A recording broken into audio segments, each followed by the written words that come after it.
കുന്നംകുളത്ത് യൂത്ത് കോൺഗ്രസ് നേതാവിനെതിരെ മൂന്നാം മുറ പ്രയോഗിച്ചത് വകുപ്പുതല അന്വേഷണത്തിലും സ്ഥിരീകരിച്ചു. Crime records bureau ACP KC സേതുവിന്റെ അന്വേഷണ റിപ്പോർട്ടിലാണ് മർദ്ദനം നടന്നുവെന്ന് വ്യക്തമാക്കുന്നത്. CCTVയിൽ ഉൾപ്പെടാത്ത പോലീസുകാരൻ തന്നെ മർദ്ദിച്ചുവെന്നും കേസ് ഒതുക്കാൻ 20 ലക്ഷം രൂപ വാഗ്ദാനം ചെയ്തെന്നും ആക്രമണത്തിനിരയായ VS സുജിത്ത് പറഞ്ഞു. പ്രതികളായ ഉദ്യോഗസ്ഥരെ ക്രമസമാധാന ചുമതലയിൽ നിന്ന് നീക്കാനാണ് ആഭ്യന്തര വകുപ്പിന്റെ നീക്കം.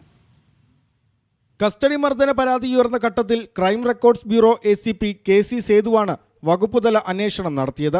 സുജിത്തിനെ പോലീസ് ജീപ്പിൽ വെച്ചും വാഹനം വഴിയിൽ നിർത്തിയിട്ട് മർദ്ദിച്ചുവെന്ന് റിപ്പോർട്ടിൽ പറയുന്നു. സ്റ്റേഷനിൽ എത്തിച്ച ശേഷം പോലീസുകാർ കൂട്ടം ചേർന്ന് മർദ്ദിച്ചു.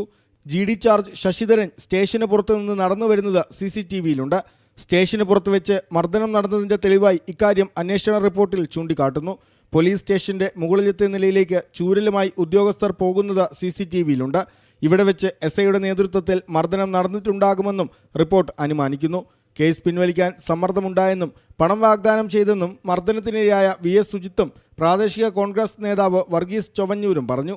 20 ലക്ഷം രൂപയാണ് നമ്മൾ ആദ്യം പറഞ്ഞിട്ടുണ്ടായിരുന്നത്. അതല്ല, അതിൽ കൂടുതലാണെങ്കിൽ നമ്മൾ പറയുന്ന ഏതൊരു ഓഫർ അവർ എടുക്കാൻ തയ്യാറായിരുന്നു. ഇത് CCTVയിൽ പെടാത്ത ശശിധരൻ, അതുപോലെ ഡ്രൈവറായിരുന്ന ഷുഹൈർ, അവർ CCTVയിൽ തല്ലണമായിട്ട് CCTVയിൽ ഒന്നുമില്ല. അവിടുന്ന് കഴിഞ്ഞ് നേരെ സ്റ്റേഷൻ്റെ 2ാം നിലയ്ക്കാണ് എന്നെ കൊണ്ടുപോയത്.